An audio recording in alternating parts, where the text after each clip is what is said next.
പരിസ്ഥിതി ദിനത്തോടനുബന്ധിച്ച് ആനുകാലിക ചോദ്യങ്ങൾ ഉൾപ്പെടുത്തി തയ്യാറാക്കിയ പാർട്ട് 5 എല്ലാ കൂട്ടുകാർക്കും സ്വാഗതം. പെരിയാർ വന്യജീവി സങ്കേതത്തിൻ്റെ ആദ്യകാല നാമം എന്തായിരുന്നു? ഉത്തരം നെല്ലിക്കാമ്പെട്ടി വന്യജീവി സങ്കേതം. കേരളത്തിലെ ഏറ്റവും ചെറിയ ദേശീയ ഉദ്യാനം ഏതാണ്? ഉത്തരം പാമ്പാടുംചോല ദേശീയ ഉദ്യാനം.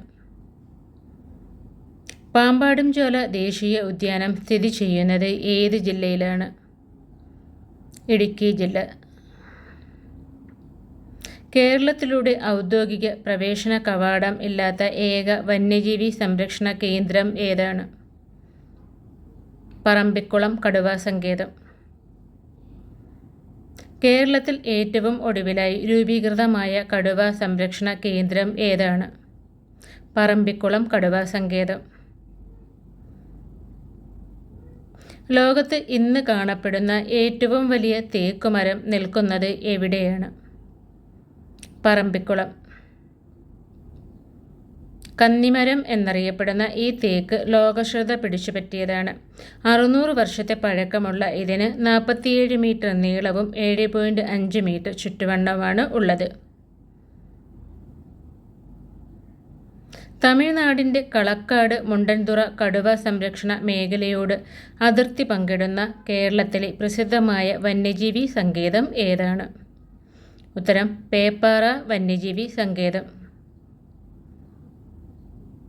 കേരളത്തിൽ ഒരു വൃക്ഷത്തിൻ്റെ പേരിൽ അറിയപ്പെടുന്ന ഏക വന്യജീവി സങ്കേതം ഏതാണ്? ചെന്തുരുണി വന്യജീവി സങ്കേതം. കൊല്ലം ജില്ലയിലെ തെന്മലയിലാണ്. ചാമ്പൽ മലയണ്ണൻ, നക്ഷത്ര ആമകൾ എന്നീ വന്യജീവികൾ കാണപ്പെടുന്ന കേരളത്തിലെ ഏക വന്യജീവി സങ്കേതം ഏതാണ്? ചിന്നാർ വന്യജീവി സങ്കേതം, ഇടുക്കി ജില്ല. ഒരു ജില്ലയുടെ പേരിൽ പ്രശസ്തമായ വന്യജീവി സങ്കേതം ഏതാണ്? വയനാട് വന്യജീവി സങ്കേതം. കേരളത്തിൽ ഏറ്റവും കൂടുതൽ ആനകളെ കണ്ടുവരുന്ന വന്യജീവി സങ്കേതം ഏതാണ്? വയനാട് വന്യജീവി സങ്കേതം. കേരളത്തിലെ ആദ്യ പക്ഷി സംരക്ഷണ കേന്ദ്രം ഏതാണ്? തട്ടേക്കാട് പക്ഷി സങ്കേതം, എറണാകുളം ജില്ല. വിശ്വപ്രശസ്ത പക്ഷിശാസ്ത്രജ്ഞനായ ഡോക്ടർ സലീം അലിയുടെ പേരിൽ കേരളത്തിൽ അറിയപ്പെടുന്ന പക്ഷി സങ്കേതം ഏതാണ്? തട്ടേക്കാട് പക്ഷി സങ്കേതം. കേരളത്തിലെ ഏറ്റവും ചെറിയ വന്യജീവി സംരക്ഷണ മേഖല ഏതാണ്? മംഗളവനം, എറണാകുളം ജില്ലയിലാണിത്. കേരളത്തിൻ്റെ തെക്കേ അറ്റത്ത് സ്ഥിതി ചെയ്യുന്ന വന്യജീവി സങ്കേതം ഏതാണ്? നെയ്യാർ വന്യജീവി സങ്കേതം. കേരളത്തിലെ തെക്കേ അറ്റത്തുള്ള നദിയുടെ പേര് പ്രസിദ്ധമായ വന്യജീവി സങ്കേതമാണിത്. കേരളത്തിൽ ഒരു പ്രത്യേക സസ്യത്തിനു വേണ്ടി നിലവിൽ വന്ന ആദ്യ സംരക്ഷിത മേഖല ഏതാണ്? കുറിഞ്ഞിമല സാങ്ച്വറി. കുറിഞ്ഞിമല സാങ്ച്വറി ഏത് ജില്ലയിലാണ് സ്ഥിതി ചെയ്യുന്നത്? ഇടുക്കി ജില്ലയിലെ ദേവികുളം താലൂക്കിൽ. 12 വർഷത്തിലൊരിക്കൽ പൂക്കുന്ന നീലക്കുറിഞ്ഞികളുടെ ശാസ്ത്രീയ നാമം എന്താണ്? സ്ട്രോബിലാന്തസ് കുന്തിയാന. ദേശീയ പക്ഷിയായ മയിലിൻ്റെ സംരക്ഷണത്തിനായി കേരളത്തിൽ രൂപീകൃതമായ പ്രഥമ സങ്കേതം ഏതാണ്? ചൂലന്നൂർ മയിൽ സങ്കേതം. പാലക്കാട്, തൃശൂർ ജില്ലകളിലായി വ്യാപിച്ചു കിടക്കുന്ന പക്ഷി സങ്കേതമാണ് ചൂലന്നൂർ മയിൽ സംരക്ഷണ കേന്ദ്രം. പ്രശസ്ത പക്ഷി നിരീക്ഷകനായ പ്രൊഫസർ KK നീലകണ്ഠൻ്റെ പേരിൽ അറിയപ്പെടുന്ന കേരളത്തിലെ ഏക സംരക്ഷണ മേഖലയാണ് ചൂലന്നൂർ മയിൽ സംരക്ഷണ കേന്ദ്രം. കേരളത്തിൽ ഏറ്റവും ഒടുവിലായി നിലവിൽ വന്ന വന്യജീവി സംരക്ഷണ മേഖല ഏതാണ്?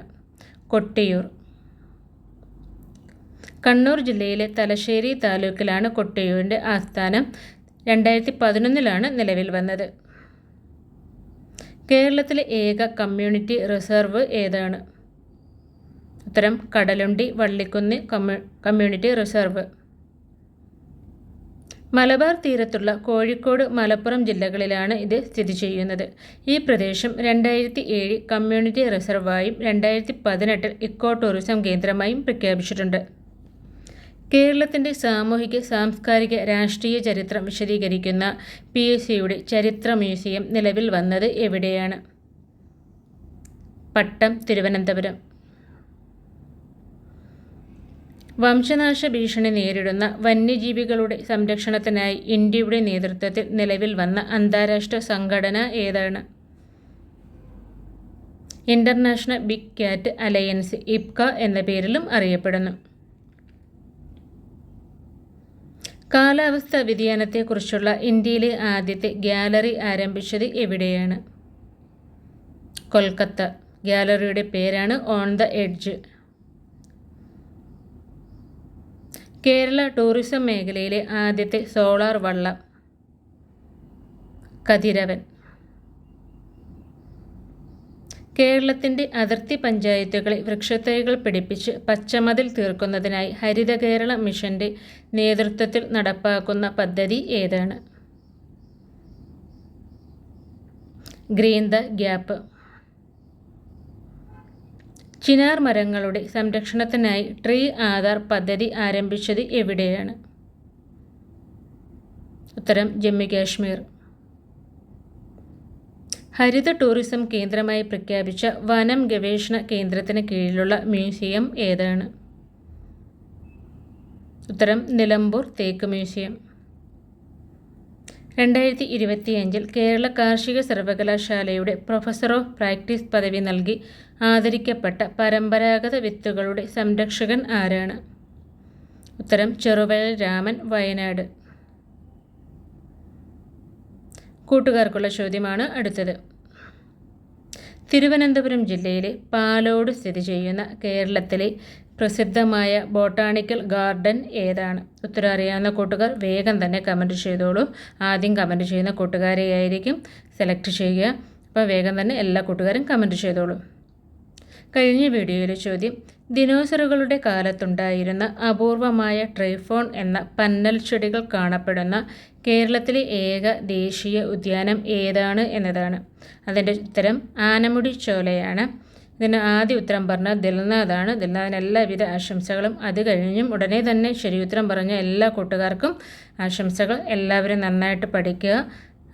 ജൂൺ 4 നടക്കുന്ന മത്സരത്തിൽ എല്ലാവരും പങ്കെടുക്കുക. ആദ്യത്തെ ഹാഫ് അവറിനുള്ളിൽ ശരി ഉത്തരം പറഞ്ഞ 3 പേരെയായിരിക്കും സെലക്ട് ചെയ്യുന്നത്. അപ്പോൾ എല്ലാ കൂട്ടുകാരും നന്നായിട്ട് പഠിക്കുക. എല്ലാ ഡേയിലും വൈകിട്ട് 5:30ക്കാണ് ഞാൻ വീഡിയോ അപ്ലോഡ് ചെയ്യുന്നത്. ആ ടൈമിൽ എല്ലാ കൂട്ടുകാരും ഓൺലൈൻ ഉണ്ടാകാൻ ശ്രമിക്കുക. എല്ലാവരും ഓക്കെ, എല്ലാവരും നന്നായിട്ട് പഠിക്കുക. അപ്പോൾ അടുത്തൊരു വീഡിയോ ആയിട്ട് നാളെ വൈകുന്നേരം വീണ്ടും നമുക്ക് കണ്ടുമുട്ടാം. എല്ലാവർക്കും വിജയാശംസകൾ. എല്ലാ കൂട്ടുകാരും വീഡിയോ കണ്ടു കഴിഞ്ഞ് വീഡിയോയ്ക്ക് ലൈക്ക് ചെയ്യാൻ മറക്കരുത്. നിങ്ങൾക്ക് നിങ്ങളുടെ കൂട്ടുകാർക്ക് ഷെയർ ചെയ്ത് കൊടുക്കുക. നമ്മുടെ ചാനൽ സബ്സ്ക്രൈബ് ചെയ്യുക. Thanks for watching.